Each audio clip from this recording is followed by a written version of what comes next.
The sky above Jericho was a blazing sheet of gold as a small research aircraft touched down on the dusty airstrip. The desert wind blew with dry authority, brushing sand across the boots of the passengers as they stepped onto the soil of the oldest city on Earth. Among them were not adventurers or tourists, but a team of elite scientists, archaeologists, forensic specialists, anthropologists, and historians, assembled from across Europe. Their mission wasn't military, political, or even humanitarian. It was something stranger, to investigate the age-old claim that the bodies of certain religious figures had not decayed, even after centuries underground. The initiative came from the University of Leipzig in Germany, under a funded project titled Sacred Remains, a comparative study of religious burial phenomena. Their goal was straightforward in theory but explosive in implication: to test the claims that certain clerics, saints, and scholars, especially from the Islamic world, had been found with their bodies remarkably intact, defying every law of decomposition known to science. The idea itself was met with skepticism and even mockery in academic circles. The assumption was that, if true, such stories were either myth, misidentification, or outright fraud. And so, the researchers came, not as believers, but as rationalists. They carried scanners, carbon dating kits, microbe sensors, and high-resolution imaging systems, not crosses or prayer beads. Dr. Heinrich Falker, the expedition's leader, was in his late 50s with a reputation for ruthless skepticism. A senior archaeologist with over 3 decades of experience, Heinrich believed in logic, evidence, and methodology. "We're not here to prove or disprove anyone's faith," he'd said in the expedition's opening meeting. "We're here to let the data speak." The first site was carefully chosen, the ruins of an ancient Orthodox church in what is now the West Bank, believed to be the burial place of a Christian bishop from the 12th century. The excavation was slow, meticulous, and documented by a video crew hired to chronicle the study's findings. When they finally reached the coffin, what they discovered was entirely expected. The wood had rotted away almost entirely, and what remained inside were fragmented bones, brittle and covered in centuries of soiled dust. Forensic expert Dr. Elizabeth Mayer confirmed what everyone had assumed: full decomposition, consistent with the climate and age. There were no signs of mummification or artificial preservation.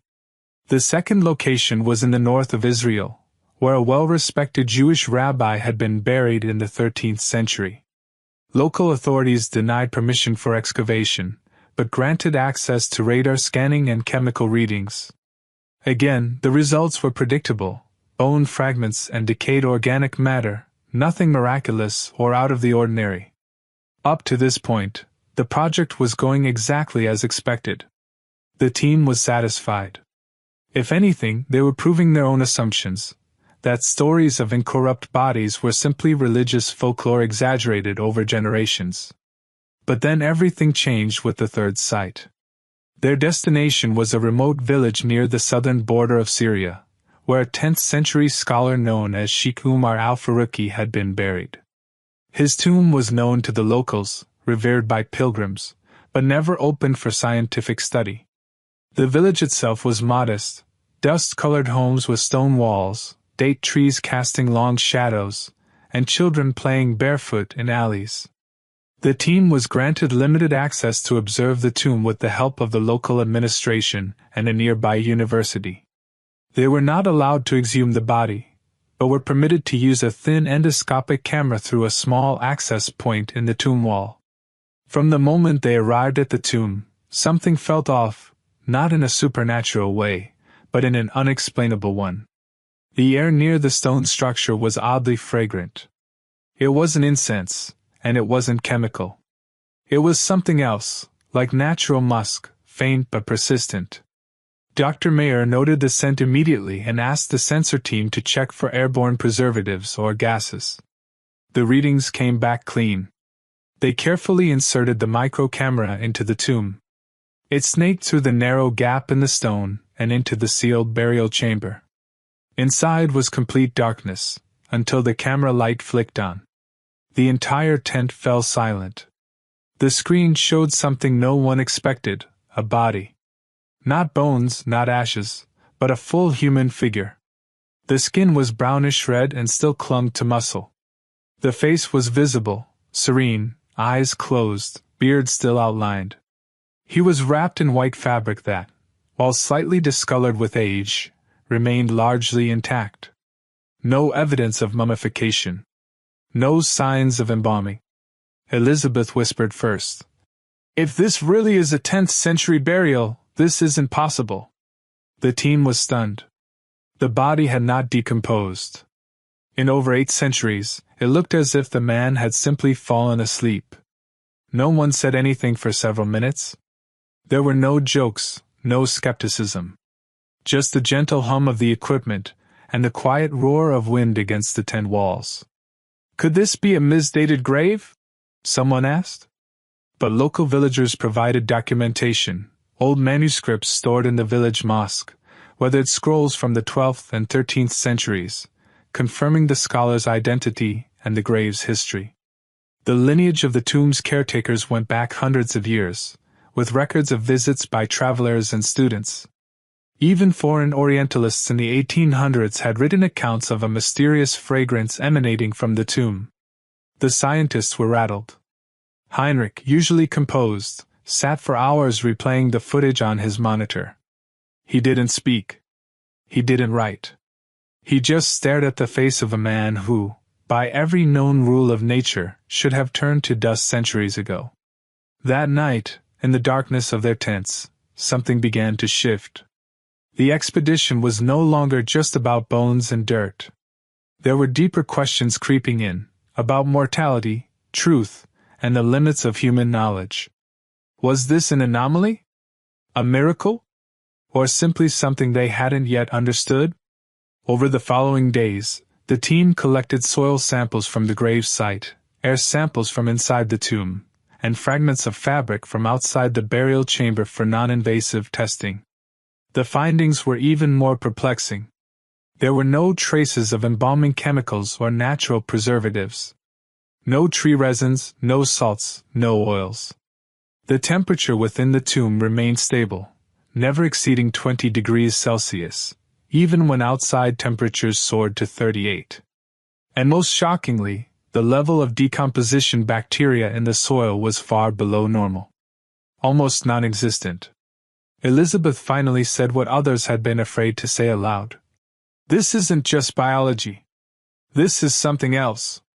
The skeptic's shield was beginning to crack. And this was only the beginning. The discovery of Sheikh Umar al-Faruqi's untouched body stunned the research team. Even the most rational among them, men and women who had spent their entire lives dismissing myths, found themselves in unfamiliar territory. The silence in the research tent that night was thick with unspoken thoughts. No one dared to label the find as a miracle. Not yet. But the data had presented something they could neither deny nor explain. Dr. Heinrich Falker sat on his camp bed under the dim light of his reading lamp, watching the footage on loop. The sheikh's body looked as though it had passed away only days ago, not over 800 years prior. The robe, the skin, even the beard, all intact. He scribbled in his personal journal, not the expedition log, but a leather-bound notebook he rarely used. "If this is true, the laws we've trusted may be incomplete," he wrote. "Not wrong, just incomplete." Meanwhile, Dr. Elizabeth Mayer was running her own tests late into the night. Her samples showed no traces of embalming agents, no formaldehyde, no preservation chemicals. The bacteria levels in the grave soil were not only below average, they were practically sterile. And yet the air inside the tomb contained natural organic life. It didn't make sense. Decomposition should have occurred. It always did. It was not only expected, it was guaranteed by science. The following day, Heinrich called a team meeting under the canvas awning of the central tent. Faces were tense, fatigued. No one was sleeping well. Everyone wanted answers, and no one had any. "We are not abandoning reason," Heinrich said as he paced in front of the whiteboard. But we must accept that reason has reached its limit for now. Let's document everything with precision. And if we still can't explain it by the time we leave Syria, we escalate this to higher labs in Europe. There was no argument. They decided to continue the expedition, moving from Syria to a more remote site in southern Algeria. The next target, the ruins of an ancient city known by locals as the City of the Dead. Here lay the tomb of Sheikh Idris al-Kabir, an 11th century scholar, jurist, and spiritual leader renowned in historical literature across North Africa. As the convoy of jeeps crossed the scorched desert, spirits were mixed. Excitement clashed with anxiety. If the Algerian tomb produced another incorrupt body, it wouldn't be a fluke anymore. It would be a pattern. Upon arrival, they were met by elderly men, guardians of the site for generations. They spoke few words, offering only a respectful nod and one condition before opening the tomb, that the team approach with clean bodies and clean intentions. The researchers agreed, washing their hands and faces in a small natural spring before donning sterile garments. The tomb was housed in a square stone structure partially sunken into the earth. Thorn bushes grew around it like silent sentinels. The door, made of aged teak wood, creaked open under the watchful eyes of the guardians and scientists alike. A strange aroma, again, a clean, earthy sweetness, escaped the opening. It wasn't floral, but rich, deep, and strangely peaceful. Lights were set up. A camera was inserted. Everyone braced themselves. The image appeared on the screen. A body lay in the grave cavity, wrapped in a green robe faded with age but undamaged. The hands, still clutching prayer beads, were lifelike. The face was intact, and although the color had shifted slightly, there were no signs of rot, decay, or skeletal exposure. Just stillness. Peace. Elizabeth whispered without looking away from the screen. We're witnessing it again. No one moved. This was now undeniable. Samples were taken, fibers from the robe, soil from around the body, air from within the tomb. All were handled with reverence and care. No contamination. No interference. Everything was documented. Later that afternoon, the second team arrived from the nearby site, the tomb of a Christian bishop buried in the same century, just 5 kilometers away. His grave had collapsed slightly, but enough remained for analysis. The results were stark. The bishop's remains had deteriorated fully, only bone fragments and decayed cloth remained. His body had followed the known laws of biology. The soil, humidity, and temperature readings from both sites were nearly identical. Yet one body was untouched by time, and the other obliterated by it. Back in the main tent, the team sat in stunned silence. Dr. Henry Leve, a historian from France, broke the silence. This is not random. This is not climate. This is something else. Heinrich stood up and faced the group. We have to accept that we are encountering a phenomenon that science alone cannot explain. It's not about belief. It's about integrity. We have to document this honestly, even if we don't like what the evidence suggests. That night, a quiet knock came at the tent door. One of the local guardians entered and gently placed an old manuscript on the table. It was handwritten, ancient, and fragile. On the first page was the name, Sheikh Idris al-Kabir. The old man, speaking in broken English, pointed to the script and said, "He used to say, whoever lives with sincerity, God protects, even when forgotten by the world." The scientists said nothing. But the weight of the moment settled on them like a second atmosphere. For the first time in their lives, they were no longer just investigators. They were witnesses. Days later, the entire team flew back to Europe. The bodies of both scholars, Sheikh Umar and Sheikh Idris, were transferred under strict international protocols to a forensic lab in Vienna, Austria. This laboratory had the world's most advanced preservation testing technology, used by global institutions like Interpol and the World Heritage Institute. It was here that the ultimate analysis would be conducted.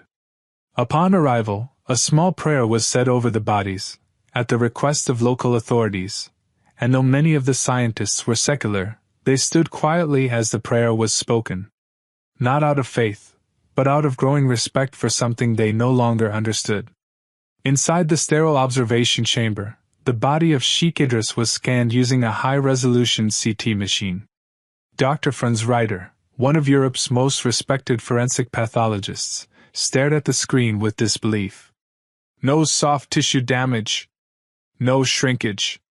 No collapse of internal structures. No signs of mummification. It was a perfect scan. The muscles, tendons, and even skin showed elasticity. Tests were repeated with tissue samples. Mass spectrometry revealed no embalming agents, no antiseptic compounds, and no organic preservatives. Not even natural ones like cedar oil or myrrh. Nothing. Dr. Eva Morgenstern, a chemical analyst, reviewed the results. There are no signs of human interference. This body has been preserved by no method we recognize. Next, microbiome analysis began. This process maps the bacterial colonies that invade a corpse after death. But in this case, the results showed no significant bacterial activity. Not on the body, not in the soil, and not even in the air surrounding the corpse. A report summary was written that night. The language was clinical, but even the most cautious phrases failed to hide the truth. What had been found was beyond biology. As the night grew late and the lab lights dimmed, Heinrich sat alone at a workstation. He stared at the monitor, at the lifelike face of Sheikh Idris. Then he quietly opened his journal and wrote, "This is not a scientific puzzle. This is a message. And we are the ones chosen to receive it." The Vienna lab's report was sealed and archived on a secured internal server, accessible only to the highest levels of the research network. Despite the extensive efforts, there were no conventional scientific answers. All known laws of biology, chemistry, and decomposition had been upheld everywhere else, but not here. Not in the case of Sheikh Umar al-Faruqi or Sheikh Idris al-Kabir. Both had defied time. The team returned to their respective homes in Europe, but none of them returned the same. Dr. Heinrich Falker, who had once ridiculed anything outside the realm of empirical science, now kept a printout of Sheikh Idris's scan above his desk. It wasn't for analysis anymore. It was a reminder. A mark of something that had pierced the wall of certainty he had built over decades. Reuben, the young technician from London with a background in religious philosophy, found himself drifting in thought far more than usual. He'd grown up in a liberal Jewish family but had spent time in Catholic seminaries as a teenager. And it was there, in hushed conversations with archivists and monastic scholars, that he had once heard rumors of forbidden knowledge hidden deep within the Vatican's apostolic archives. Knowledge that supposedly dealt with the miraculous preservation of bodies among non-Catholics, particularly Muslims. Most had laughed off such stories as apocryphal nonsense. But now Reuben couldn't ignore the pull. Driven by curiosity and a growing discomfort with what had been left unanswered, he reached out to an old connection, a retired cardinal archivist who had once mentored him during his brief internship at the Vatican. It took days of back and forth, polite appeals, and solemn promises of confidentiality before the old priest agreed to let him inside, under one condition: no cameras, no phones, no electronics. Just pen and paper. Reuben traveled quietly to Rome. The apostolic archives were unlike anything he had ever seen. Shelves stretched up to the ceilings, some filled with handwritten manuscripts dating back over 1,000 years. Security was tight. Climate control was constant. Most people weren't even aware these rooms existed. Under guidance, Reuben was led to a dark corner of the archives and handed a small red-sealed folder titled in Latin, De Corpora non putrescentium in terra Islamica. On the undecaying bodies found in the lands of Islam. He felt his pulse quicken. It was a report dated 1827, written by a French monk dispatched by the Church to the Middle East, specifically to Damascus and Cairo. The monk had been tasked with investigating local claims that the bodies of Islamic scholars had been found intact centuries after their deaths. The idea threatened the Church's monopoly on sanctity, and it needed to be silenced if found to be true. The monk's findings were unsettling. He recorded, in meticulous detail, the discovery of not one, but 3 incorrupt Muslim scholars. His sketches, rough and yellowed by time, depicted serene faces, lifelike skin, and robes that still clung to the flesh. The aroma of musk was mentioned repeatedly. One of the names listed in the document, Sheikh Idris al-Kabir. Reuben's hands trembled. He scanned the final paragraph. It read, "This report must not be disseminated. The faithful are not prepared to absorb contradictions. Let the record remain hidden until absolutely necessary. For faith must remain undisturbed." Reuben copied as much as he could into his notebook, then quietly exited the Vatican, the pages in his hand feeling heavier than anything he had ever carried. Back in Europe, he contacted Heinrich, Elizabeth, and 2 other members of the original team, those who had shown signs of deep reflection since their return from the Middle East. They gathered in a quiet inn in Rome, far from the public eye. Over tea and whispered conversation, Reuben laid out his notes. He recited the name of the document, the location, the date, and the names mentioned. "I don't think we're the first to discover this," Reuben said. "I think we're just the first to be allowed to speak of it." Heinrich looked at him, his eyes no longer sharp and deflective, but searching. "And if this is true?" he asked softly. "Then the truth has been buried for over 200 years," Elizabeth murmured. No one argued. That night, they didn't discuss theories. They discussed responsibility. If this phenomenon had been known, documented, and suppressed, then their mission was no longer just scientific, it was ethical.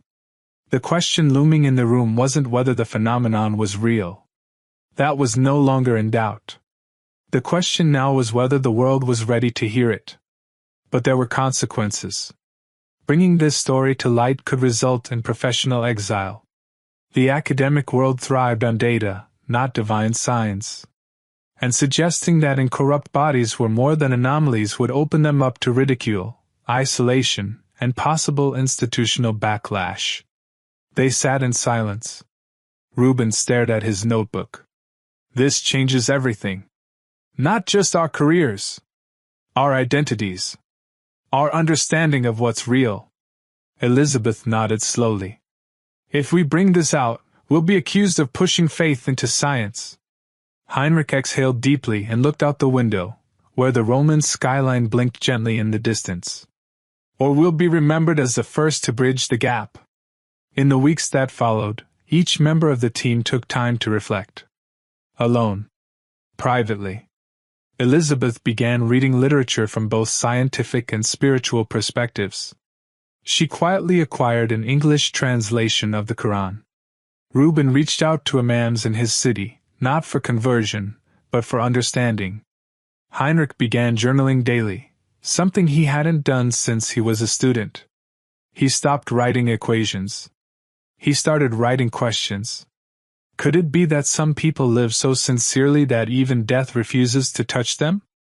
Was science not failing to explain this, but simply not built for it? They knew they had entered dangerous territory, not politically, but existentially. If they accepted the incorruptibility of certain scholars as a sign of divine favor, then they would have to question everything else they thought they knew. And that was the real fear. Science could observe and explain the mechanics of life, but it had no vocabulary for sanctity. One evening, Elizabeth posed the question no one else dared say aloud. "If we accept that this is a sign from God, what do we do next?" No one answered immediately. Because the truth wasn't hard to find anymore. The evidence was right there in front of them, in the soil, the skin, the silence of the tomb. The harder question was, how do we change our lives because of it? The days following Reuben's Vatican revelation were filled with silence, not because there was nothing to say, but because no one knew how to say it. The researchers had come from different backgrounds, professions, and philosophies, but now they stood at the same crossroads. Their work had begun as an academic pursuit, rooted in skepticism and reason. Now, it felt like something else, like a calling. The scientific community was already buzzing with questions. Though the official reports were sealed, whispers had escaped. Some colleagues began asking why the Sacred Remains Project hadn't released public conclusions. Funding agencies inquired about delays. But the truth was, none of the researchers were ready. How could they explain what even their own minds struggled to process? It was during one of these restless days that Heinrich suggested something unexpected. "There's a young man in Syria," he said during a private Zoom call with Elizabeth and Reuben. "His name is Yusuf. I only met him briefly during our time near Sheikh Umar's tomb, but I remember the locals speaking highly of his knowledge. He studied both science and religion. Maybe he can help us understand this without abandoning logic." And so, the team returned. Not officially, not under any academic grant or banner, but quietly, personally, seeking answers. Damascus was calmer now, its streets slower, its air dry and warm. The three of them arrived unannounced, carrying nothing but their notes, internal unrest, and a silent hunger for clarity. The meeting was set on the veranda of a modest mosque on the city's edge. The sun was leaning westward, painting the sky in soft orange, and the call to prayer echoed in the distance, carried by the wind like a lullaby for the restless. Sitting in a circle on the tiled floor was the man they had come to see, Yusuf. He was young, no older than 30, dressed simply in a white robe. His face was calm, eyes steady, and his demeanor unthreatening, like someone who had long ago made peace with questions that still haunted others. Elizabeth spoke first. "We've seen bodies. Preserved. Intact. Centuries old. It goes against everything we've been taught." Yusuf listened quietly, nodding as if the story was familiar. "One of them still smelled like perfume," Reuben added. "And we found nothing, in the tests to explain it." Yusuf's voice was soft but confident. "You are not the first to see such things. But I understand why you feel like you are." He reached into a small satchel and pulled out a notebook, placing it beside him. "In our tradition," he said, "we do not claim that all who die are honored this way. But there are stories. Stories of men and women whose lives were so selfless, so sincere, that even their death became a testament. Not to glorify the body, but to honor the spirit that once inhabited it." Heinrich leaned forward. "But why only certain people? And why does it seem so one-sided? We examined Christian and Jewish graves too. All of them followed natural decay." "Maybe," Yusuf replied, "because sincerity is not inherited. It is lived. And perhaps these people, these scholars you found, lived entirely for something higher than themselves." Elizabeth exhaled slowly, as if releasing something she had held in too long. "It's just difficult. We can't write God did this in a research paper." "You don't have to," Yusuf smiled. "But maybe it's time to accept that not everything sacred can be peer-reviewed." There was no arrogance in his words, only compassion. He didn't try to preach or persuade. He simply answered, using analogies from biology, referencing philosophical frameworks, and treating their confusion with the care of a teacher tending to a student on the verge of understanding. "For centuries," he said, "humanity has asked how. Science answers that beautifully. But faith often asks why. And that answer is rarely found in a microscope." The conversation stretched on for 2 hours. They discussed entropy, climate data, molecular decay.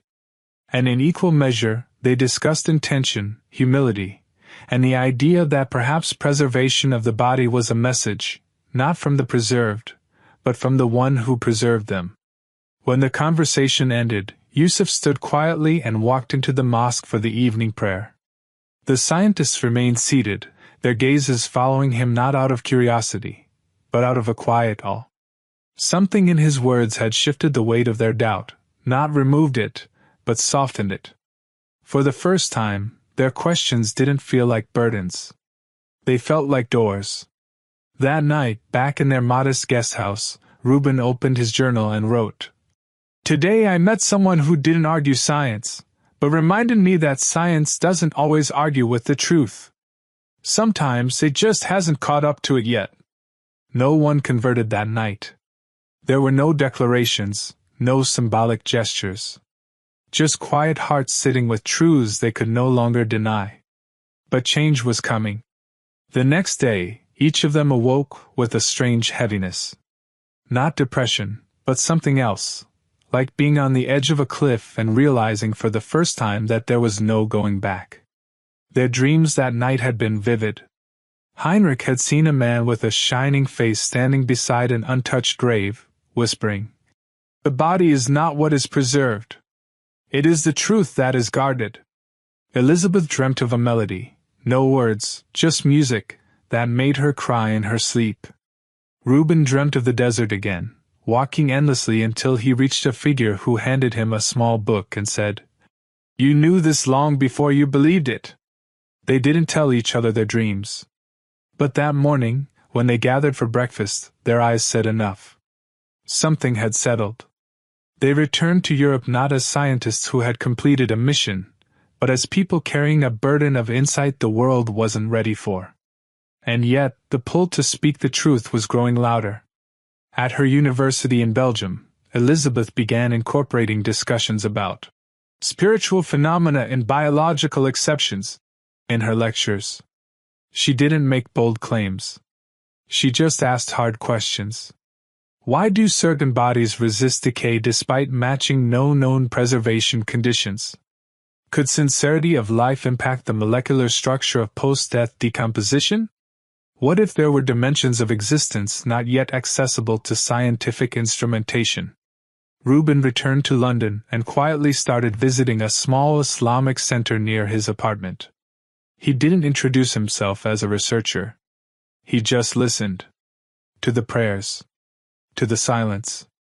To something inside him that had started to awaken. Heinrich went into seclusion. Not isolation, but reflection. He refused invitations to conferences. He stopped publishing.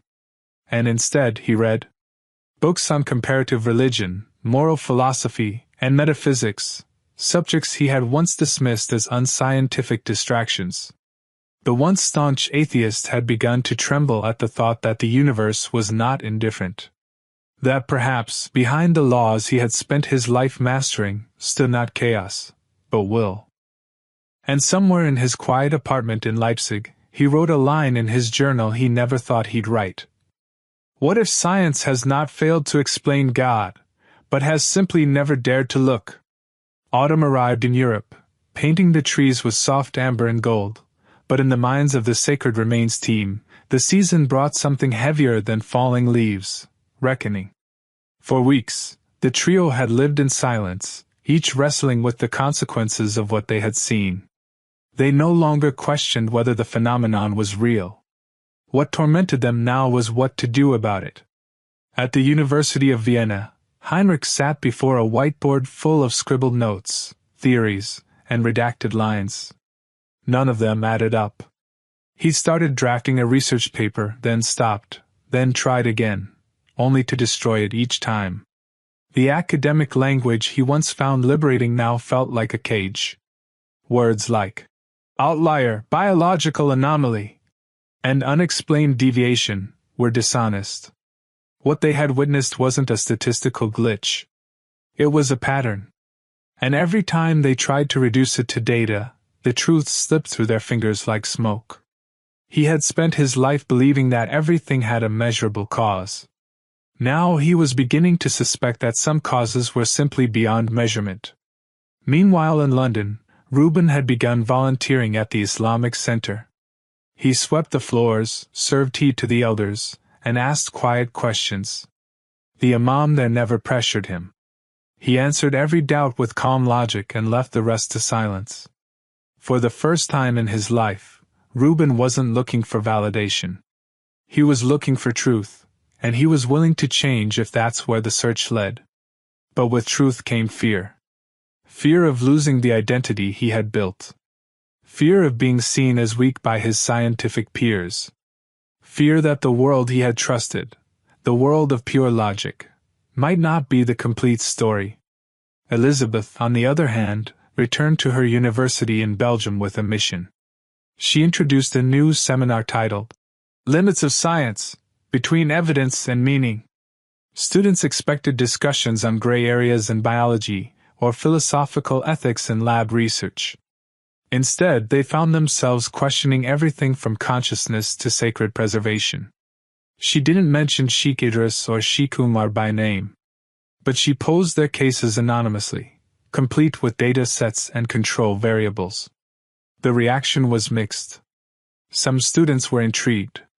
Others dismissed it outright. A visiting colleague once asked her bluntly, "Are you pushing religion now?" Elizabeth had smiled. "No. I'm pushing honesty." That night she opened her old field notebook and stared at the sketch she had made of Sheikh Idris's face, lifelike, peaceful, untouched. She remembered the moment she saw it on the screen. Not the excitement. Not the confusion. But the silence. The eerie, grounding silence that told her, in her bones, that this wasn't just an archaeological find. It was a message. Back in Leipzig, Heinrich was also wrestling with the same inner noise. Or perhaps lack of it. The more he avoided confronting the truth, the quieter everything around him became. It was as if the world was waiting for him to speak, and he refused. He decided to visit Reuben. He boarded a train to London and arrived unannounced. They sat together in a small apartment near Camden, surrounded by open books, folded notes, and half-written essays. "I found something," Reuben said after pouring tea. "A verse. A verse that people here say explains what we saw." He handed Heinrich a translation of a line that simply read, "And do not say of those who are slain in the cause of truth that they are dead. They are alive, though you perceive them not." Heinrich read it 3 times. Then leaned back. "Do you believe that?" he asked. "I don't know," Reuben replied. "But I believe that what we saw defies everything we thought we knew. And if people who lived for truth are protected even after death, maybe that means truth itself is protected." They talked until sunrise. Not about religion or doctrine, but about thresholds. Moments in life where staying still becomes more terrifying than changing. Where pretending to not know something is more exhausting than embracing the storm that comes with knowing. In the days that followed, the 3 researchers met once again, this time in Granada, Spain. It was a neutral place, away from their academic institutions, away from their colleagues. A place known historically as a bridge between cultures, science, and faith. They sat in a small hotel meeting room, documents scattered before them, data screens glowing faintly. No one spoke for a while. Then Elizabeth broke the silence. "If we publish this, they'll either silence us or mock us." Reuben nodded. "And if we don't, we betray what we saw."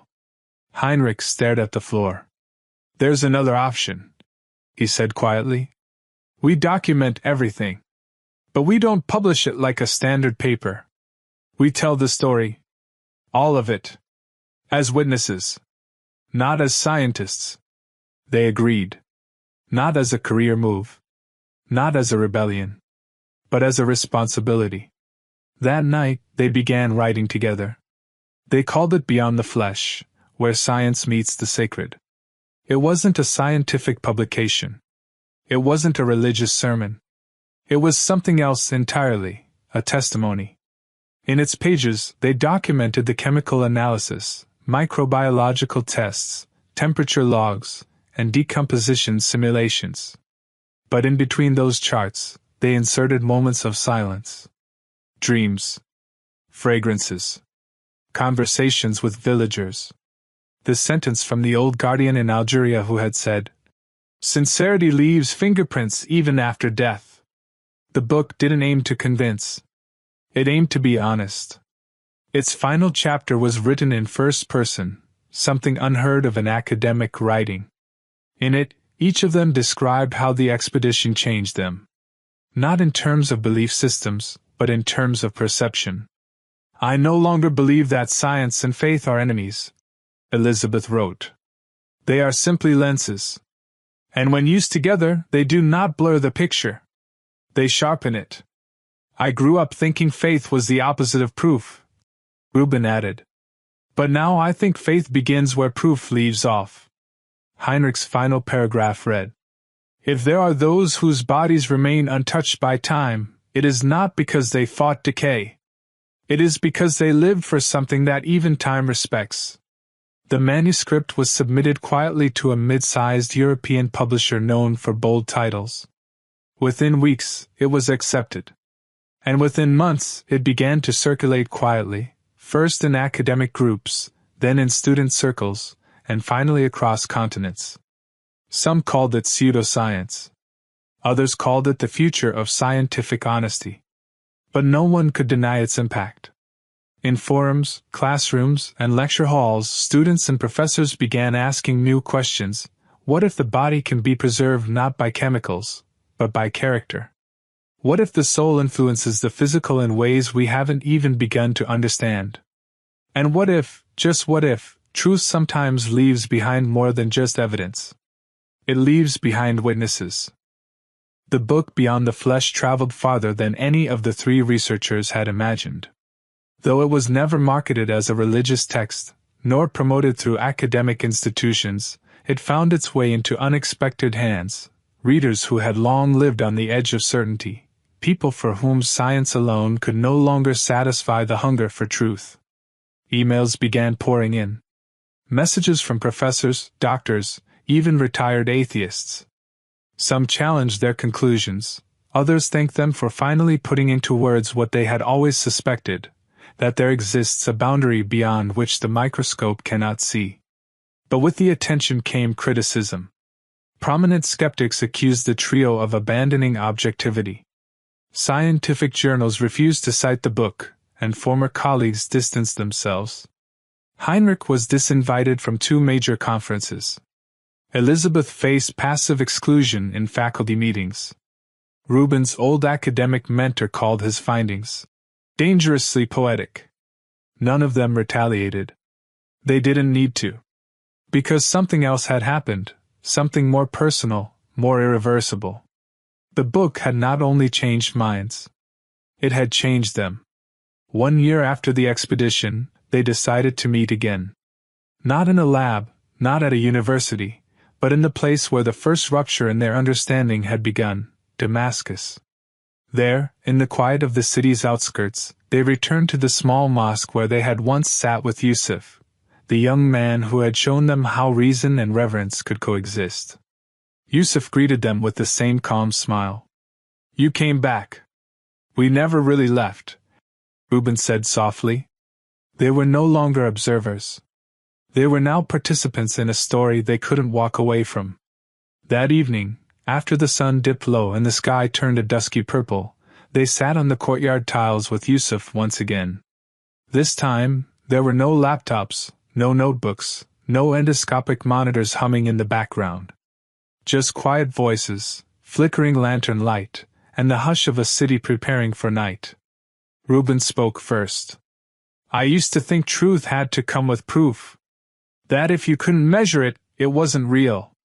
But the more I tried to quantify what we saw, the more I realized how much we didn't see." Elizabeth nodded. "It's strange.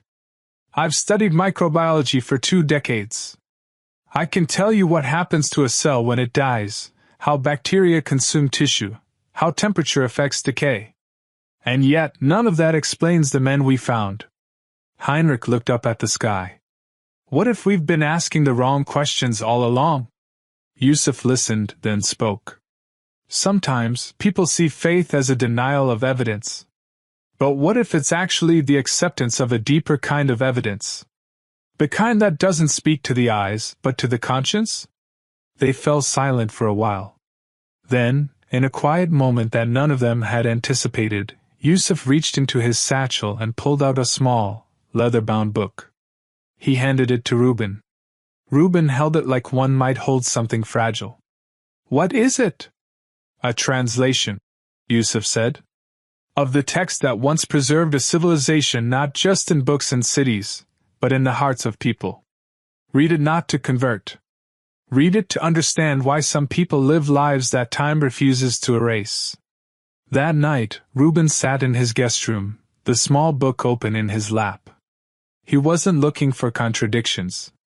He wasn't looking for proof. He was just reading. And for the first time in his life, the words didn't feel foreign. They felt familiar, as if they had been waiting for him, patiently. In the room beside his, Elizabeth lay awake staring at the ceiling. On her nightstand was a folded sheet of paper, a prayer she had written but hadn't dared to say aloud. She'd never considered herself religious. She didn't know the rituals or the language. But something in her heart had shifted from doubt to yearning. Not for certainty, but for connection. She picked up the paper and read the words silently. Then folded it again and pressed it to her chest. In the third room, Heinrich stared at his old notebook. The same one he had scribbled in during their first expedition. The pages were now full. Not with numbers or theories, but with questions, reflections, dreams. On the last page, he had written a single sentence. "I no longer fear being wrong. I only fear living without knowing what's right." The next morning, they met again in the mosque's courtyard. The air was cool, the city still half asleep. Yusuf joined them for breakfast, and they spoke of nothing profound, just bread, coffee, and the sun rising over old rooftops. But beneath the surface, something was changing. As the call to the early prayer echoed once more across the city, a pause settled over them. "I'm not sure how to do this," Reuben whispered. "You already are," Yusuf replied. Moments later, under the quiet sky of Damascus, Reuben stood beside Yusuf, his voice trembling but sure. "I bear witness that there is no God but God." Elizabeth's eyes filled, but she didn't speak. She only stepped forward and placed her hand on Reuben's shoulder.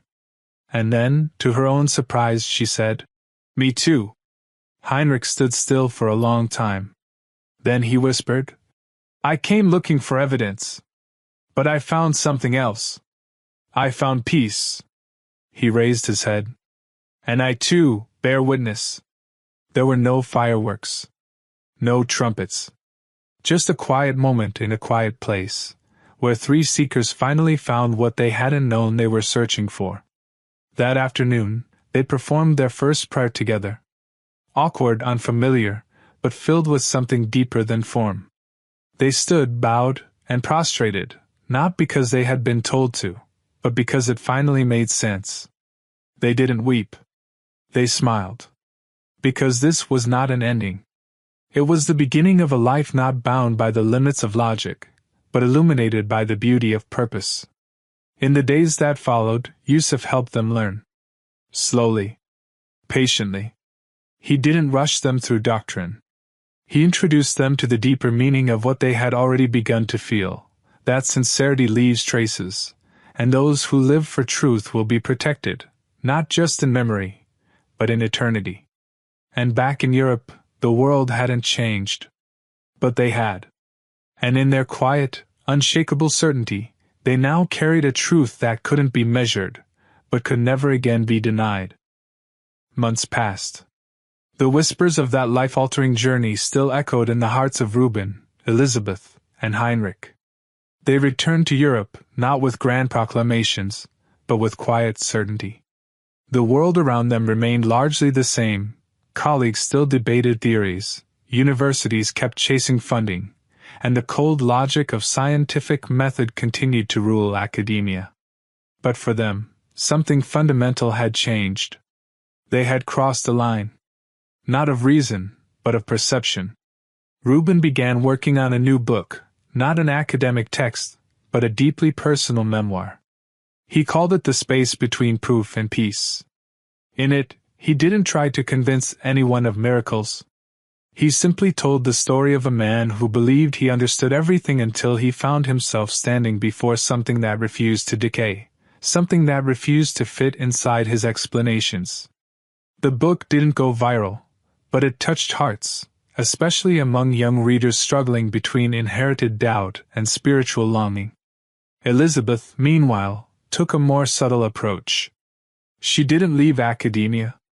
She stayed in her post, but transformed her classroom into something extraordinary. Her courses, once technical and confined to cellular biology, now invited discussion about the limits of empirical science. She began her lectures with questions instead of facts. Can the absence of decomposition be more than a biological fluke? Could human sincerity influence the physical world? Many students left her class changed, not in religion, but in awareness. She also began organizing quiet interfaith study circles, inviting students and professors of different backgrounds to reflect on the harmony between reason and belief. At one such gathering, a young agnostic student asked her, "Aren't you afraid of losing your scientific credibility by exploring things we can't prove?" She smiled. "I used to think truth needed protection. Now I know it only needs to be witnessed." And Heinrich, his transformation shook the European scientific world. Once celebrated as a titan of skepticism, he stunned his peers by publicly embracing the spiritual framework he had spent years avoiding. His announcement was not made at a press conference or in an academic journal, but in a handwritten letter published online titled, "To the fellow scientist who is still searching." In it he wrote, "I did not abandon logic. I followed it, all the way to its edge. And when I got there, I found not emptiness but light. If bodies buried for centuries are refusing to rot, despite the laws of thermodynamics and bacterial activity, perhaps it's time we accept that we are studying only one layer of reality. And beneath it, or beyond it, there is something, or someone, greater than us all." Some colleagues scoffed. A few accused him of intellectual betrayal. But many, especially the younger generation, began to listen. His book Beyond the Flesh became a required read in several philosophy and religion departments across Europe. Not for its scientific conclusions, but for the human vulnerability it expressed, a vulnerability rarely seen in the lab coats of elite institutions. But the journey didn't stop with personal growth. The three of them, Reuben, Elizabeth, and Heinrich, formed a new organization, the Sincere Inquiry Initiative. Its mission was simple: to explore intersections between science, ethics, and spiritual phenomena. They hosted conferences not to preach, but to ask. They invited religious leaders and scientists to sit at the same table, and to explore the possibility that both their languages pointed toward the same horizon, just from different angles. 1 year after the founding of the initiative, they returned once more to the Middle East. Not to research, not to analyze, but to give thanks. They visited Sheikh Umar's tomb again, not with cameras and cables, but with reverence. The scent was still there. That faint, undefinable fragrance of peace. They sat silently near the old stone structure, letting the desert wind brush over them. Yusuf joined them. He didn't say much. He didn't need to. Later, under a desert sky littered with stars, the four sat by a small fire. "You know," Yusuf said, "when people first meet death, they often fear what will be lost. But when people witness a body that hasn't died in spirit, they begin to fear what they've been missing in life." Reuben nodded. "I used to think religion was about rules. Now I know it's about return." Elizabeth added, "I never felt more alive than in that moment we saw what we weren't supposed to see." And Heinrich, his voice low, said, "We didn't discover a miracle. The miracle discovered us." They stayed up until dawn, talking about time, meaning, and what it meant to leave something behind, not in stone or science, but in the hearts of others. When they finally stood to leave, they didn't make vows or promises. But each of them knew they would spend the rest of their lives as witnesses. Quietly, humbly, sincerely. And in that sincerity, they hoped they too might be remembered, not for their publications or degrees, but for their pursuit of truth without ego. Back in Europe, the world slowly began to change. Their voices became seeds in the minds of students, doctors, scientists, and seekers. Not everyone believed, but many began to ask. And that, they knew, was enough. Because belief rarely begins with answers. It begins with questions no one dares to ignore. Years later, when Reuben was asked in an interview what convinced him most, what piece of evidence tipped the scale, he smiled and said, "It wasn't the data. It wasn't the scans. It was standing before a man buried for 800 years who looked more alive than I did." The interviewer paused. "So you believe it was a miracle?" Reuben didn't blink. "I believe it was mercy." And so, from the shifting sands of the Middle East to the sterile labs of Europe, a bridge had formed, not built of stone or steel, but of sincerity, wonder, and humility. A bridge between what we measure and what we feel. A bridge between the seen and the unseen. A bridge between science and something greater. Have you ever heard a story so powerful, so quietly intense, that it touches something deep within you? A story where no screams are needed, just silence and a child's voice to shake the hearts of many? In a quiet European town, there stood an old church. Its steeple rose proudly into the sky, casting long shadows on cobbled streets. Every morning, its bells rang, not just as a call to prayer, but as a symbol of a faith deeply rooted in tradition. The stained glass windows shimmered with colors of saints and angels, and the worn pews held generations of worshippers who came with trust in their hearts and certainty in their beliefs. Among them, one figure was held in great respect, or perhaps fear. Sister Maria. She wasn't just a nun. She was the heart of this church. Tall, stern, and unshaken in her convictions, she had spent her entire life in service of her faith. For Sister Maria, truth was simple. It lay in the pages of her holy book, in the rituals she had repeated since her youth, and in the unbending teachings she had fiercely protected. People rarely questioned her. Some had tried. Scholars, seekers, wanderers, they came, they spoke, they debated. But none succeeded. None had ever made her blink, hesitate, or rethink. Her answers were sharp, and her gaze even sharper. And so, the town came to believe that Sister Maria's faith was immovable, a fortress no wind could shake. But one day, the wind did blow. It came not in the form of a scholar, nor a theologian. It came quietly, gently, in the form of a 10-year-old boy. His name was Daniel. That morning was like any other. The church doors creaked open as sunlight poured inside. Some of the regular congregation had already taken their seats. Sister Maria stood near the altar, preparing her notes for the morning service, her robe neat, her hands steady. Then, something unusual happened. From the back of the church, footsteps echoed, light, unhurried, but confident. People turned to look. A boy entered, accompanied by a man who appeared to be his father. The boy's face was clean, his eyes wide, and his expression calm. He wasn't nervous. He wasn't proud. He simply walked as though he belonged. Whispers began. "Who is he? A child? Why would they come here?" Sister Maria turned. Her gaze landed on the boy instantly. She didn't smile. Her lips tightened slightly. She had seen many people walk into this church, but never a Muslim child, not like this. Not with such quiet resolve. The boy stopped a few steps in. His father remained behind, offering only a nod of respect. Daniel looked straight at Sister Maria. She stepped forward, arms crossed, voice neutral. "What can we help you with?" she asked. There was a faint edge to her tone, not hostility, just suspicion. Daniel's father spoke first, with politeness. "We would like to speak, if that's all right." Sister Maria raised an eyebrow. "You're not the first to come here asking to speak," she said. "But many have tried to challenge us. None have succeeded." Daniel didn't flinch.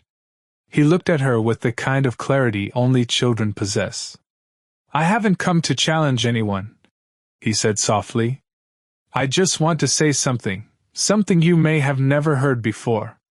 Something about his tone made her pause. There was no arrogance, no debate in his voice. Just sincerity. For a moment, Sister Maria didn't speak. Then, slowly, she nodded. The congregation, sensing the tension, began to settle in their seats. Whispers turned to silence. All right, she said. Speak. Daniel took a deep breath. His fingers were steady. His face was still. I would like to recite a verse, he said. From our holy book. Would you be willing to listen? There was a long, strange silence. A few people shifted in their seats, clearly uncomfortable. But before anyone could object, Sister Maria raised her hand. Her voice was calm, but firm. Let him speak. Daniel closed his eyes for a second. Then, as the sun filtered through the stained glass and painted his face in fragments of color, he began to recite. His voice was clear. Not loud, not theatrical. Just calm, steady, and filled with something that even the most skeptical listener couldn't ignore: truth. He recited verses from Surah Maryam, the story of Maryam, the mother of Isa, Jesus. The words flowed like a gentle stream. There was rhythm, emotion, and a quiet power in each syllable. Though the language was foreign to many in the church, something in the tone carried meaning beyond translation. Sister Maria felt it first. Her eyes widened. The boy wasn't just reciting, he was speaking to the room, to the walls, to the souls sitting in silence. Her arms slowly lowered. Her lips parted slightly. A strange chill moved through her chest. It was a moment she couldn't explain, and for someone who lived by reason and doctrine, that alone was unsettling. Daniel continued. His voice remained steady. The church was silent, more silent than it had ever been. No creaking benches, no coughs, no murmurs. Only the voice of a child echoing through a place built for faith, and something ancient stirring in the air. By the time the last verse faded into silence, the atmosphere had shifted. No one moved. And then, without warning, Sister Maria's eyes welled with tears. Sister Maria stood still. It was as if time had frozen in that ancient hall. The colorful light from the stained glass windows danced across her face, yet her expression was motionless. Only her eyes betrayed what she felt, wide, uncertain, and brimming with tears she hadn't asked for. No one dared to speak. The congregation, who just moments ago had whispered and watched with mild amusement, now sat transfixed. Something powerful had passed through the room, and they all knew it, even if they couldn't name it. Daniel had finished reciting. But the effect lingered like incense, subtle, yet inescapable. Sister Maria's hands, once firmly folded across her chest, now hung by her sides. Her lips trembled slightly. She blinked, trying to rid herself of the blur in her vision, but her heart thudded with something far heavier than tears. How was it possible? How could a boy, just a boy, enter her church and make her feel something she hadn't felt in years, maybe ever? Daniel didn't move. He didn't speak. He simply stood, waiting, his eyes calm but aware. His presence was not demanding. It was offering. It was Sister Maria who broke the silence. Where did you learn all this? She asked, her voice softer than before, almost reluctant. Daniel smiled faintly, not with pride, but with peace. My father teaches me, he said. And I read it from our holy book, the Qur'an.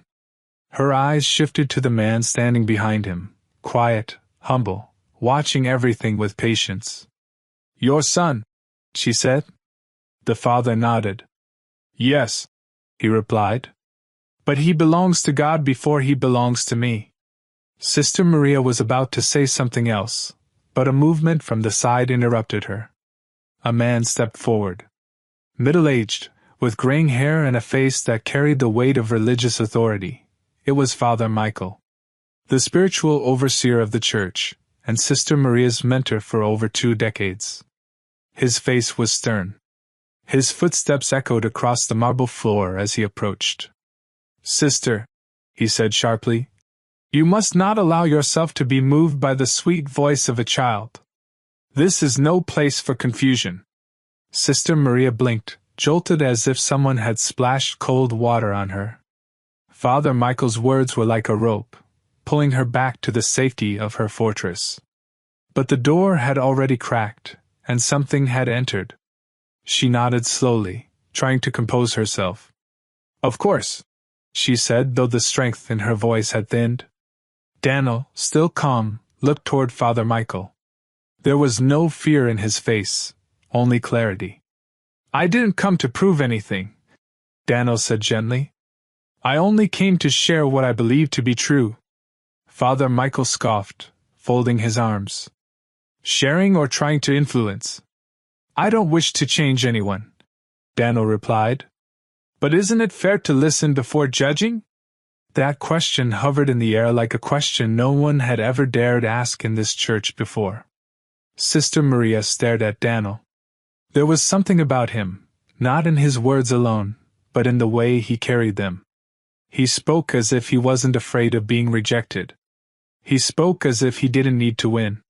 He spoke like someone who knew something deeper. "Continue," Sister Maria said suddenly.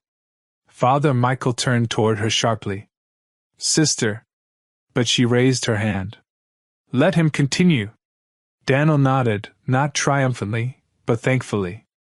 "Sister," he said, "do you know how the Qur'an speaks about Mary and Jesus?" Sister Maria straightened. "Of course," she said firmly. "Mary is the mother of Jesus, and Jesus is the Son of God." Daniel gently shook his head. "In the Qur'an, Mary is a woman of great purity," he said, "chosen by God above all women of her time. And Jesus, I say, is a prophet of God, born miraculously, without a father, by God's command, but never called the Son of God. Instead, he is a servant, a messenger." A ripple of discomfort moved through the room. But Daniel didn't stop. He closed his eyes again, and began to recite. The words once more floated across the church, but this time they were translated. He told the story of Mary's labor, her pain, her loneliness, and the people who accused her. He spoke of her retreat to the palm tree, her cries to God, and the miracle that followed. Then he paused, and spoke of the moment that made Sister Maria stop breathing for a second. "When Mary returned to her people with her baby, they accused her of the worst," Daniel said. "And in that moment the baby, Jesus, spoke." Someone in the pews gasped. Sister Maria's brow furrowed. "The baby spoke?" she asked, not in disbelief, but in shock. Daniel nodded. "Yes. In the Qur'an, baby Jesus speaks from the cradle. He says, 'I am the servant of God. He has given me the scripture and made me a prophet.'" The silence in the church now was not just quiet. It was reverent. Sister Maria's head was spinning. She had spent her life immersed in religious study, surrounded by scripture, tradition, and ritual. But she had never heard this version of the story. And yet, something about it didn't feel foreign. It felt familiar. It felt like truth knocking on a door she didn't know existed inside her. From the corner of her eye, she saw Father Michael growing tense. He stepped forward, voice loud. "We've heard enough. There is no room here for doctrines that contradict our faith." Sister Maria turned to him. But this time, she didn't agree.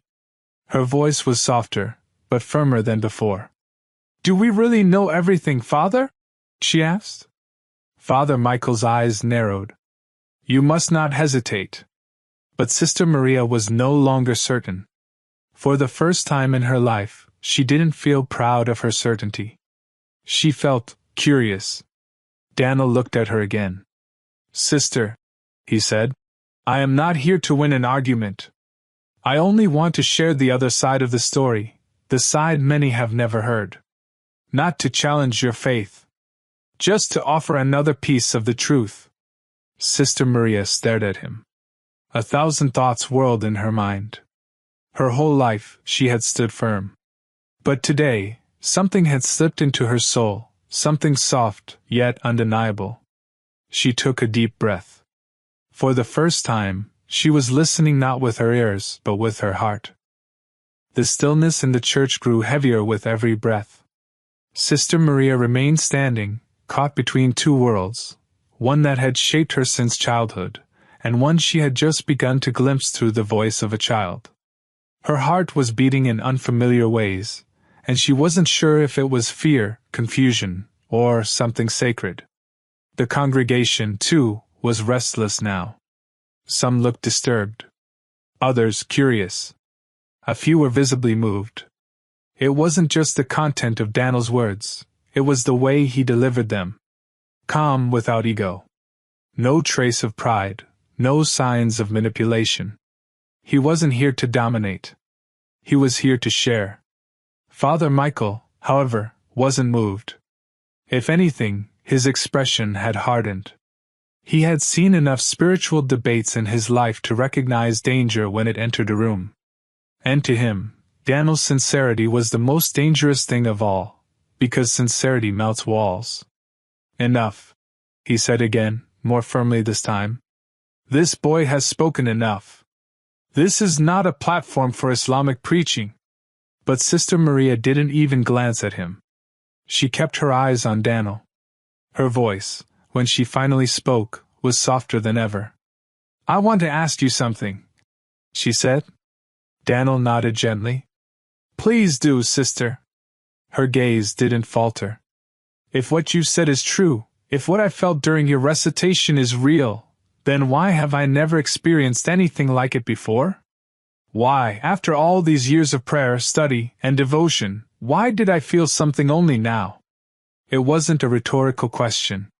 It was a cry from the soul of a woman who had built her life on unwavering belief, and who was now, for the first time, questioning the silence of her heart. Daniel didn't rush his answer. He took a moment. His eyes softened. "Maybe," he said quietly, "because the heart has to seek before it can feel.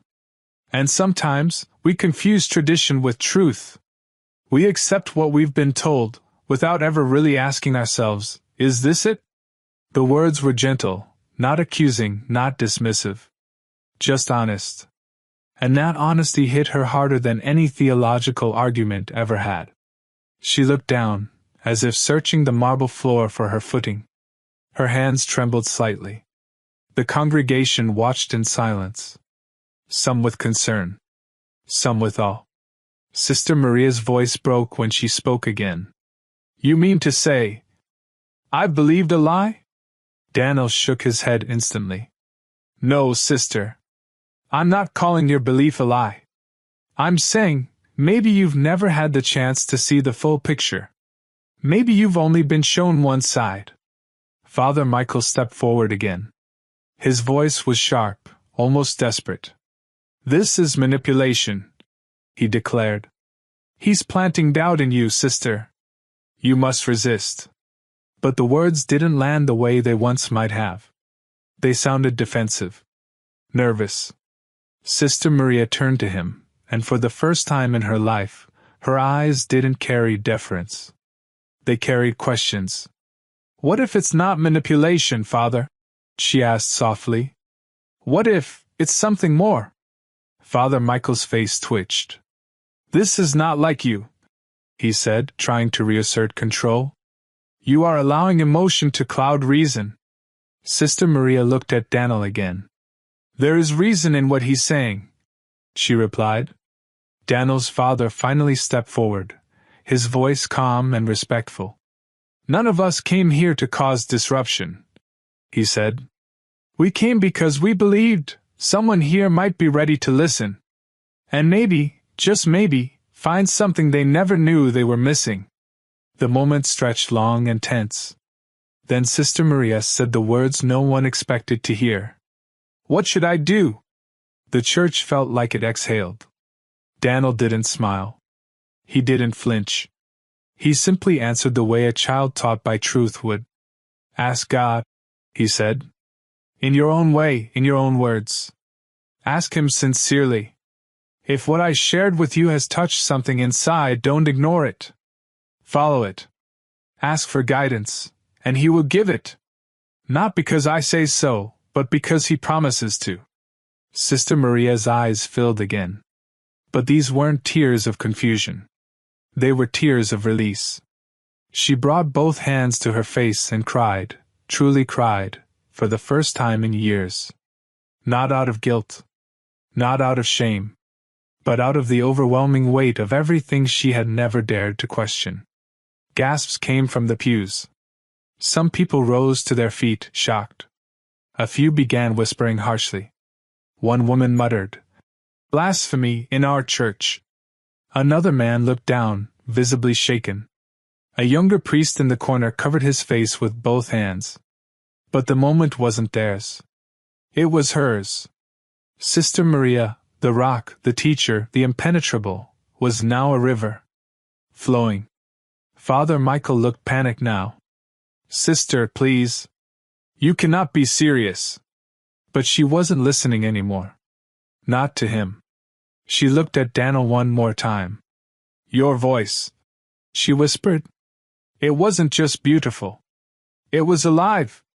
Daniel stepped back slightly, not to distance himself, but to let the space become hers. The space between what she had always believed and what she was now discovering. The church remained silent. Tense. Waiting. She looked back at Father Michael, then at the congregation, at the dozens of faces who had always seen her as the pillar of faith. She no longer wanted to be a pillar. She wanted to be a seeker. "I need to learn more," she said quietly, yet clearly enough that all could hear. And in that single sentence, everything changed. Father Michael turned pale. Some congregants sat in stunned silence. Others slowly rose and walked out, unable to comprehend what had just happened. But a few remained. A few stayed to listen. The church was no longer just a building of stone and stained glass. It had become a battlefield between belief and truth, not in the form of angry clashes or raised voices, but in the quiet tremble of a nun's tears and the steady calm of a boy's words. Outside, the town remained unaware. But inside these walls, something irreversible had begun. Sister Maria remained seated on the front pew, her fingers still damp from wiping her face. Her shoulders rose and fell with each breath. Father Michael had stepped back for now, his arms folded, lips pressed into a tight line. His silence wasn't surrender. It was the stillness before resistance. Daniel stood respectfully, waiting. His father had moved closer, placing a supportive hand on his son's shoulder but not speaking. He too knew this moment was sacred. After a long pause, Sister Maria finally looked up again. "You said the Qur'an speaks of Mary and Jesus," she said, her voice no longer guarded. "Can you tell me more?" Daniel nodded. "Yes, sister. I can." He stepped forward slightly, speaking now not to challenge, but to explain. His words were gentle, as if carrying something fragile. "In our book," Daniel began, "Mary is not just respected, she is honored above all women. She is called pure, chosen, and devoted. When the angel came to her and told her she would bear a child, she was afraid. Not because she doubted God, but because she was untouched. She said, 'How can I have a son when no man has ever touched me?'" Sister Maria nodded slowly, her hands resting in her lap. These words, though unfamiliar in phrasing, felt strangely familiar in meaning. Daniel continued, "The angel told her it was God's command. That he only says be, and it is. So she withdrew alone, away from her people, into the desert. And there, she felt the pain of labor." Daniel paused, his voice lowering with reverence. "She cried out in anguish, wishing for death, not because she was weak, but because she knew what would come after. She knew her people would accuse her. She was a chaste woman, now holding a baby in her arms, with no husband. She was terrified of their judgment. Sister Maria's breathing grew heavier. Daniel looked up, meeting her eyes again. And then something beautiful happened. He glanced toward the stained glass window behind the altar, where an image of Mary holding baby Jesus was painted in rich color. She heard a voice, he said. The newborn baby, Jesus, spoke. Gasps echoed through the congregation again. She didn't speak to defend herself, Daniel explained. Her baby did. A miracle from God. The baby Jesus said, I am the servant of God. He has given me the scripture and made me a prophet. There was silence again, but this silence was not skeptical. It was stunned.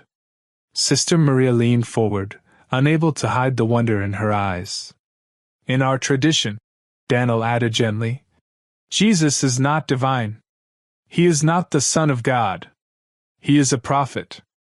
A messenger. He performed miracles, healed the sick, raised the dead, with God's permission. But he always called people to worship the one who sent him. Sister Maria lowered her head again, fingers tightening together in her lap. It was a storm inside her, a whirlwind of doctrine, memory, childhood teachings, and now this boy's voice. Everything she had ever believed wasn't being erased. It was being questioned, from a place she never expected. Father Michael finally stepped forward again, unable to stay silent any longer.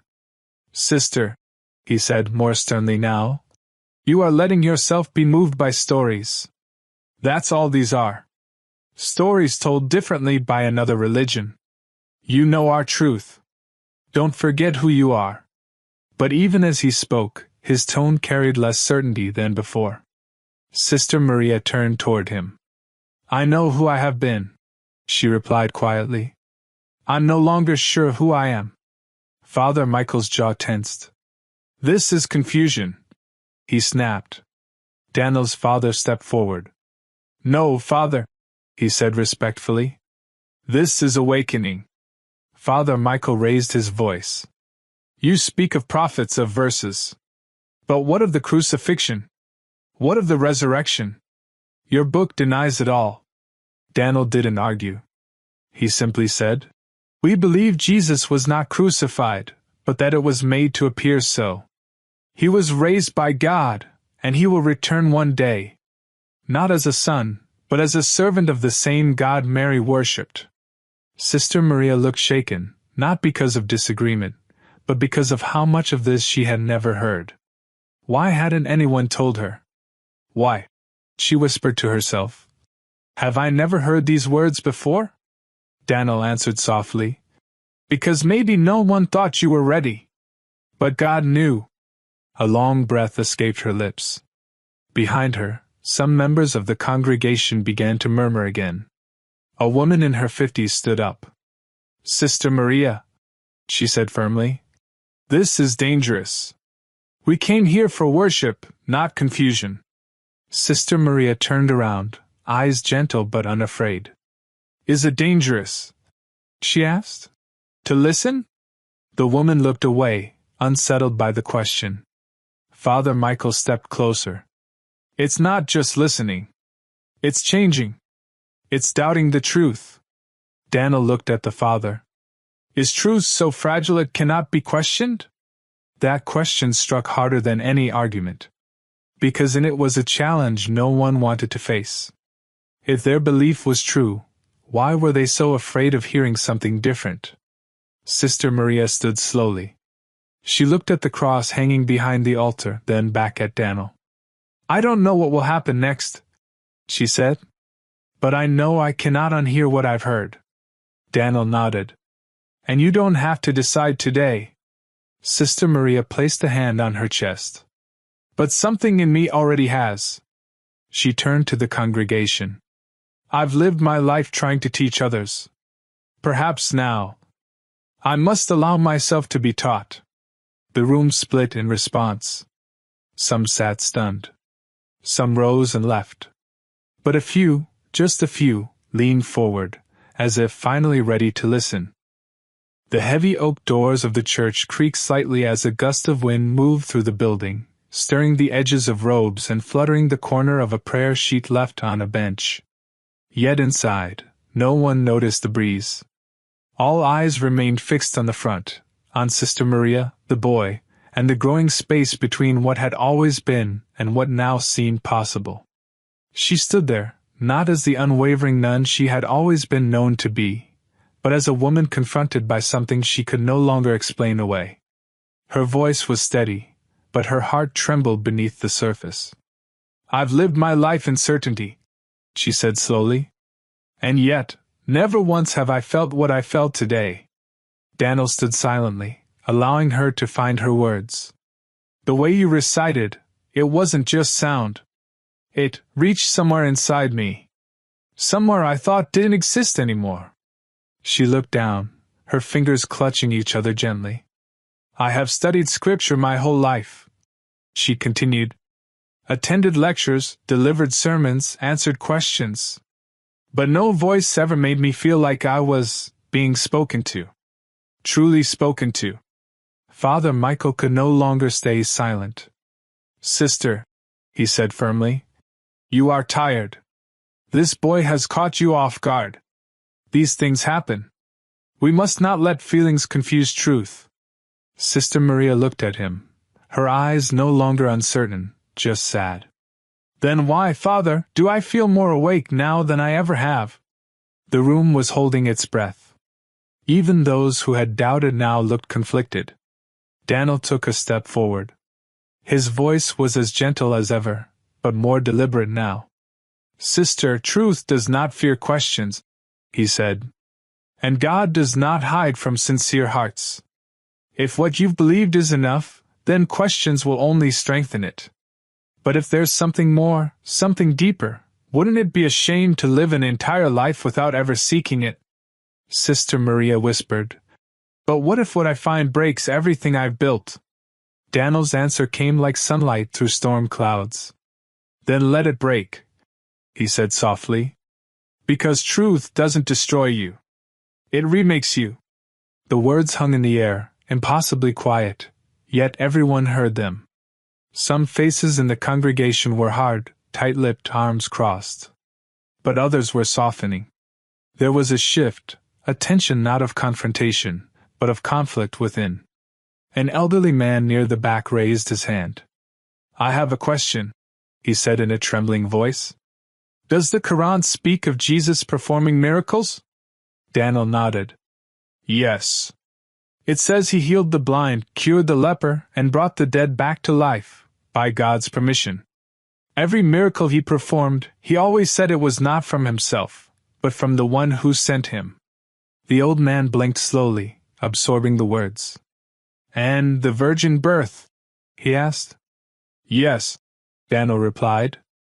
"Mary was not touched by any man. God created Jesus by his will, just like he created Adam, without father or mother." A low murmur rolled through the room. It wasn't rejection. It wasn't agreement. It was curiosity, a sacred curiosity that rarely visited places of rigid belief. Father Michael's patience was wearing thin. He stepped forward with more force now. "This is enough. This church is not a place for foreign doctrine. Sister Maria, I insist, this ends now." But she didn't look at him this time. Instead, she looked at the people. The ones she had led for decades. "Have I not always asked you to think?" she asked them gently. "To reflect? Have I not said that God speaks to those who seek him? Then why should we fear hearing a voice we have not yet heard?" No one answered. Not because they didn't have words, but because their hearts were louder now than their thoughts. Daniel's father, who had remained quiet most of the time, finally spoke again. "Truth is not a sword, Father Michael," he said respectfully. "It is a light. It does not wound, it reveals. What you do with it is yours." Father Michael turned toward him with frustration. "And what if this light blinds?" Daniel answered for his father. "Then maybe you were never seeing clearly in the first place."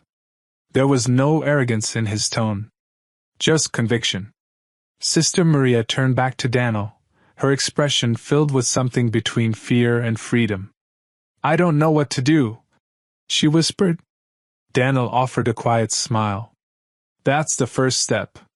She looked at him, really looked, and saw not just a boy, but a mirror, reflecting something she had long forgotten, the feeling of being unsure, of wondering, of searching.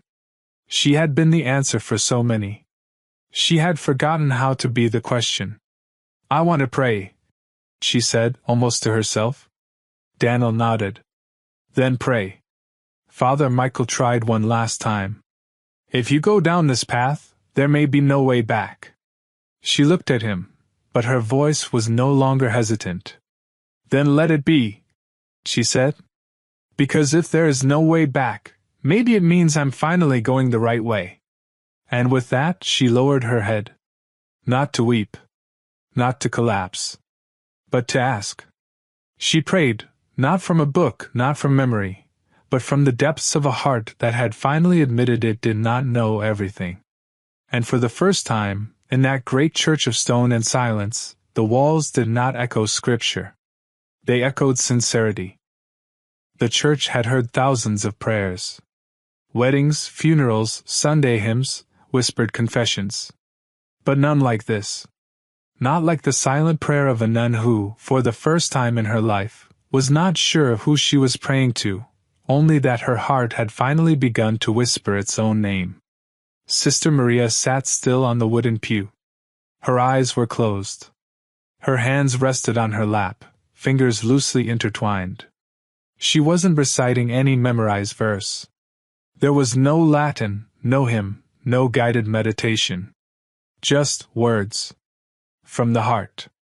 Daniel stood nearby, quietly watching, saying nothing. His father beside him remained equally calm, a silent pillar of presence and respect. Around them, the congregation was no longer a collective. It was a scattered sea of individual reactions. Some sat stiff and rigid, arms crossed tightly across their chests. A few had already walked out. Others leaned forward, their brows furrowed, not in anger, but in thought.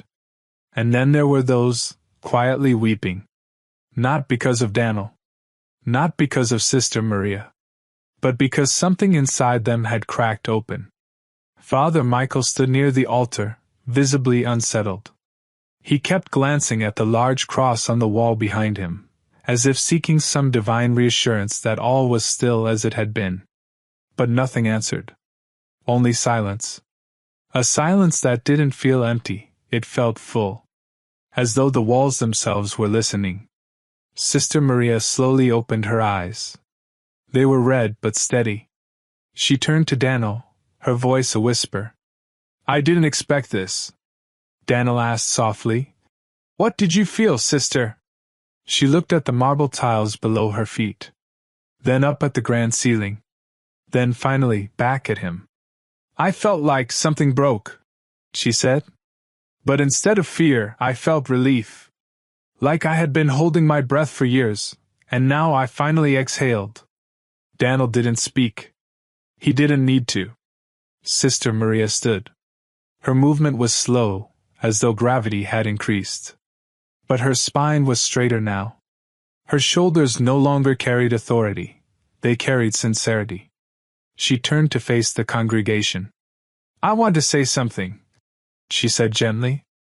Those who were still seated looked up. I have served this church for over 20 years, she began. I have stood at this altar with pride. I have spoken of salvation, of love, of eternal life.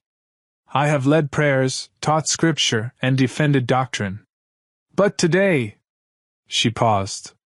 Today I realize that knowing something is not the same as understanding it.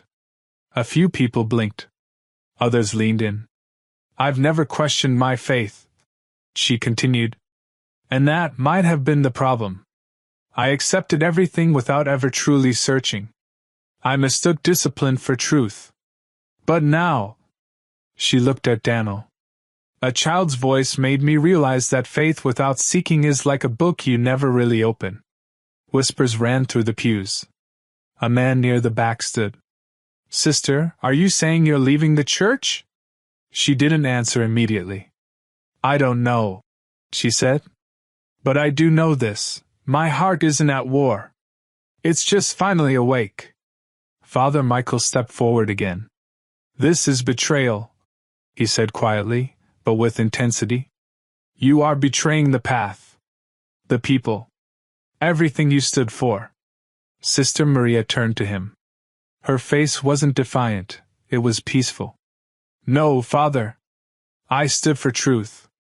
And if truth takes me somewhere I never expected, then so be it. The room fell quiet again. Daniel looked up at the cross above the altar, then back at Sister Maria. He said nothing. Because this was not about him. This was between her and God. A young woman, no more than 20, stood from the middle pew. She wore a silver cross around her neck and clutched it tightly. I want to know more, she said, almost afraid of her own voice. All eyes turned to her. She looked at Daniel. You said Mary was called the most honored woman? And that Jesus spoke as a baby? Daniel nodded. Yes. Would you like me to share the verses? She stepped forward. Yes. Please.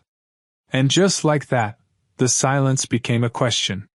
One question turned into a second. Then a third. One man asked, Does your book say anything about love? Another whispered, What about forgiveness? Daniel answered each, gently and respectfully. No preaching. No urgency. Just sharing.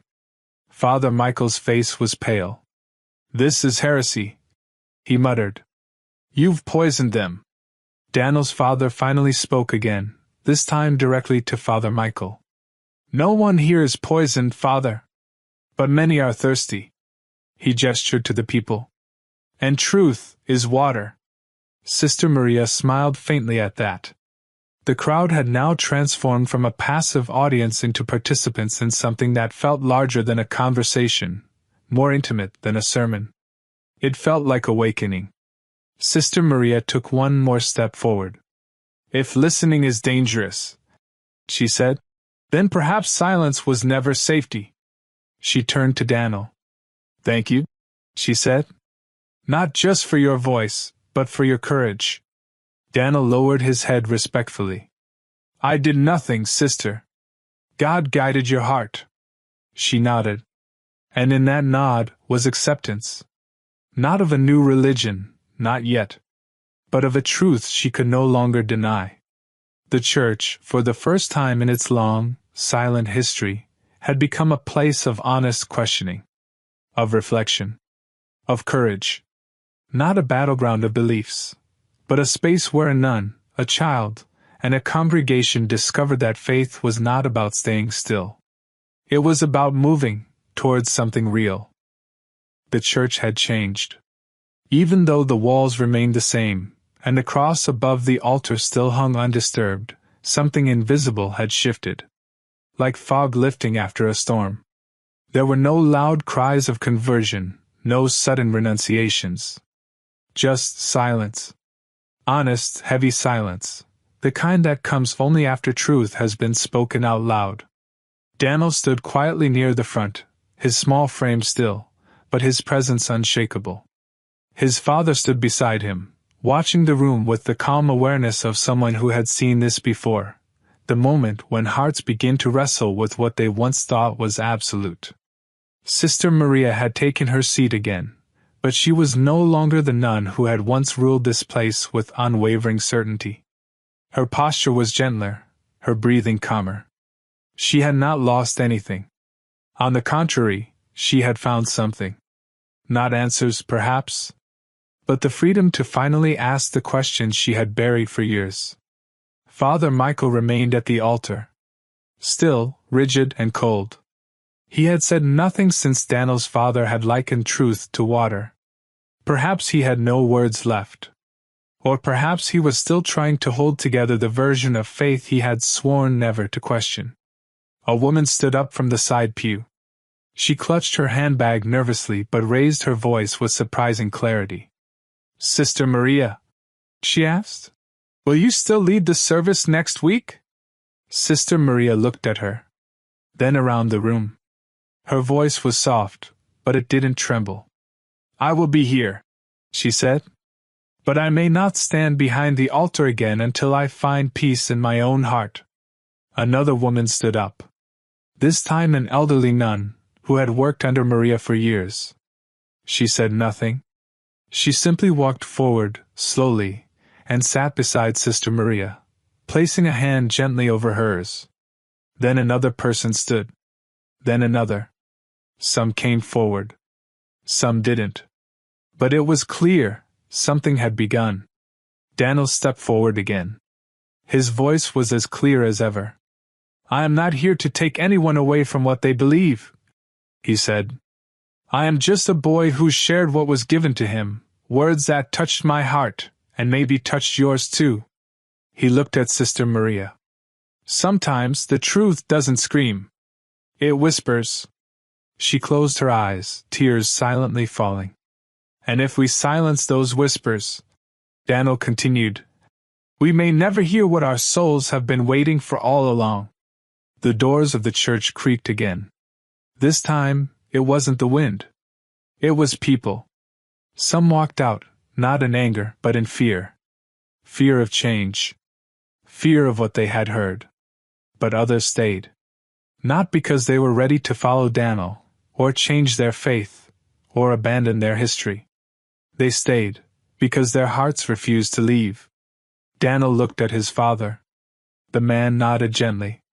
It was time. Daniel turned to Sister Maria.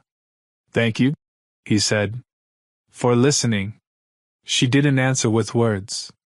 She simply placed a hand over her heart, a gesture of sincerity that said more than speech ever could. Daniel walked slowly down the aisle toward the exit, his father behind him. The footsteps echoed softly across the stone floor, as if marking the journey of something much greater than a visit. They reached the door. Just before leaving, Daniel turned back one last time. The image he saw would stay with him forever. A church that once stood in silence now filled with thought. A nun, once guarded by dogma, now surrounded by questions. A room that once echoed only sermons now whispering something far more sacred, the beginning of understanding. As Daniel stepped outside, the sun bathed him in soft gold. The town was calm. Life continued. But inside that church, the ripples he had left behind would not settle so easily. In the weeks that followed, people would talk. Some would condemn. Others would forget. But a few, just a few, would begin to read. Not just scriptures, but their own hearts. They would remember a boy who came not with books or arguments, but with sincerity. And the nun who cried not from defeat, but from awakening. And Sister Maria? She would return to the church each morning, sit in the same pew, and pray again. Not to win an argument. Not to defend a doctrine. But to seek. To learn. And to listen, the way she never had before. She would begin reading the Qur'an in secret, not as an enemy text, but as a seeker of truth. And with each verse, she would feel the tremble of a soul rediscovering its compass. And someday, when no one expected it, perhaps not even herself, she would speak again. This time, not with the voice of authority, but with the voice of one who had walked through fire and come out softer, not weaker. This story isn't about conversion. It's about courage. About the courage to ask what others are afraid to. About the courage to listen when silence is more comfortable. About the courage to admit that sometimes, the smallest voice in the room carries the loudest truth. Daniel never returned to that church. He didn't need to. Because the light he brought with him, the light of sincerity, knowledge, and divine speech, had already been planted. And light, once it touches the heart, never fully leaves.